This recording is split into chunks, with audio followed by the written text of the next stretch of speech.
கொடி பறக்கும் பாருடா, நாட்டுக்கு இப்பொழுதே நன்மை செய்ய கூடுடா. நீதிக்கு சேதி சொல்லும் கொடி பறக்கும் பாருடா, நாட்டுக்கு இப்பொழுதே நன்மை செய்ய கூடுடா.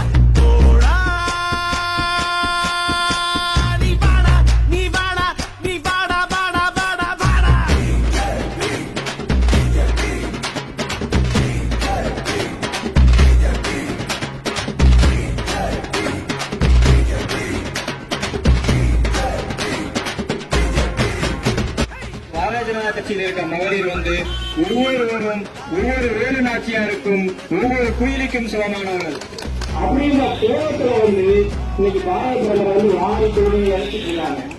ஆனா இவ பிரதமர் அதை பற்றிலாம் நினைக்கவே கிடையாது. இந்த நாட்டின் ஒவ்வொரு குடிமக்களுக்கும் நலத்திற்கு சேரணும். உதாரணத்துக்கு இன்னைக்கு மருத்துவ நிறைய ஆலோசனை திட்டம் மூலமா வீடு கட்டியிருக்காங்க. அதே மாதிரி மருத்துவ காப்பீடு திட்டம் 5 லட்சம் ரூபாய் ஒரு குடும்பத்துக்கு 5 லட்சம் ரூபாய், ஒரு 5 வருஷத்துக்கு 25 லட்சம் ரூபாய் வரைக்கும் மருத்துவ காப்பீடு பயன்படுத்தலாம். அந்த அளவுக்கு ஒவ்வொரு கைகூடி குடிமகனுக்கும் நாங்க விவசாய போராட்டம் சொல்லி மாய உற்பத்தி இருக்காங்க. இப்ப நீங்க எல்லா செய்தி சேனல்களும் பார்க்கலாம். விவசாய போராட்டம் மட்டும்தான் சொல்றாங்க, இதற்கான விவசாயிகள் சொல்றாங்கன்னு சொல்ல மாட்டாங்க. பாத்தீங்களா, கவனிச்சீங்களா? எந்த டிவி சேனல்லையுமே நியூஸ் சேனல்லையுமே அதை பத்தி ஹைலைட் பண்ணி சொல்லவே இல்லை. விவசாயிகள் போராட்டம், 1 மாசமா போராட்டம், கருது போராட்டம், இதுக்குதான் போராடுறாங்க. அதை சொல்ல மாட்டீங்க. ஏன்னா சொன்னா மாட்டிக்குவாங்க. ஏன்னா எல்லாமே இப்ப காசை வாங்கிட்டு இப்ப வாழ்வாசார பிரச்சனை, இந்த முறை விட்டா எந்த முறையுமே நம்ம தெரிவிக்க முடியாது அப்படின்னு ஒரு கூட்டம் அழைச்சிட்டு இருக்கு. அதனால இந்த முறை ஒவ்வொரு மக்களும் சிந்தித்து யோசித்து ஓட்டு போடுறப்ப நல்லா யோசித்து ஓட்டு போடுங்க. குடிசைகளே இங்கு இருக்காது, பட்டினியால் உயிர் பிரியாது, மின்சாரம் இங்கு குறையாது, இனி நம் நாடு இருளாது. கலவரமே இங்கு நடக்காது, நாட்டு நலம் கொள்ளை போகாது, ஊழல்களே செய்ய முடியாது, இனி ஏமாற்றம் கிடையாது. முடிவெடு முடிவெடு, தேச விடிவுக்கு முடிவு எடு, குரல் கொடு குரல் கொடு, நீ அஞ்சாமல் குரல் கொடு. தாய்நாடு நம் வீடு, தாய் குலம் நம்மோடு, துணிவோடு நடை போடுடா தோழா. நீ வாடா நீ வாடா வாடா வாடா வாடா.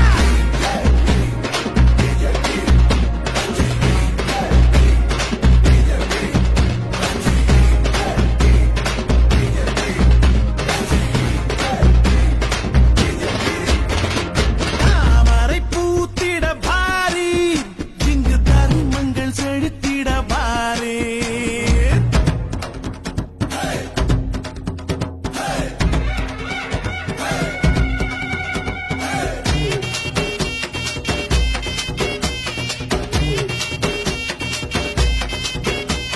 அபிநதிக்கு வாக்களிக்கணும், நம்ம இந்தியாவை வாழ வைக்கணும். தாமரையை பூக்க வைக்கணும், நம்ம தமிழ்நாடு நல்லா இருக்கணும்.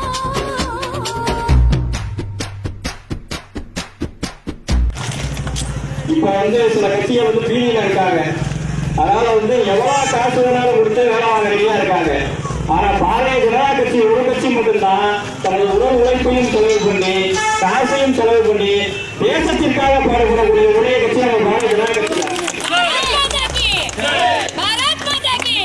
நம்மளாம் பெருமைப்படலாம். ஏன்னா நம்ம கட்சிக்காரங்க மட்டும்தான் என்றும் தேச பணின்னு போட முடியும். ஏன்னு கேளுங்க. ஏன்னா இப்ப பாருங்க, எல்லாரும் யாரை வாழ்ந்து ஓட்டு போடுறோம்? பாரத தாய், பாரத அன்னை, பாரத் மாதாக்கு ஜெயந்தான் சொல்றோம். நம்ம அந்த தலைவர் வாழ்க, இந்த தலைவர் வாழ்க, இவங்க வாழ்கன்னு சொல்லி தனிநபர் துறையெல்லாம் கிடையாது. நம்மளுடைய நோக்கமும் எண்ணமும் இந்த தேசத்தை காப்பாற்ற வேண்டும்.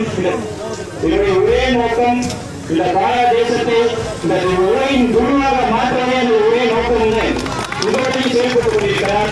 அவர் வழிவந்த நாமும் அனைத்து தாமரை சொந்தங்களும் அந்த இலக்கை நோக்கி தான் செயல்பட்டுக் கொண்டிருக்கிறோம். தீபாவளி வாழ்க்கை சொல்லட்டுமே. இந்துக்களின் பண்டிகை தீபாவளி நல்லபடியா இருக்கட்டும் சொல்லி வாழ்த்துப்பட்டு சொல்லுங்க, சொல்ல மாட்டேங்கிறேன். இந்துக்களுக்கு எதிரான துரோகம் இருக்கக்கூடிய ஒரே கட்சி திமுக கூட்டணி அனைத்து கட்சியுமே தான். இந்த திமுகவை இந்த சின்னாலப்பட்டி டவுன்ல இருந்து முடிஞ்ச அளவு நீங்க விரட்டிடுங்க. நீங்க நல்லா இருப்பீங்க, சின்னாலப்பட்டி நல்லா இருக்கும் கேட்டுக்கொண்டு பேசுவதற்கு வாய்ப்பளித்தாங்க. அத்தனை பேருக்கு நன்றி.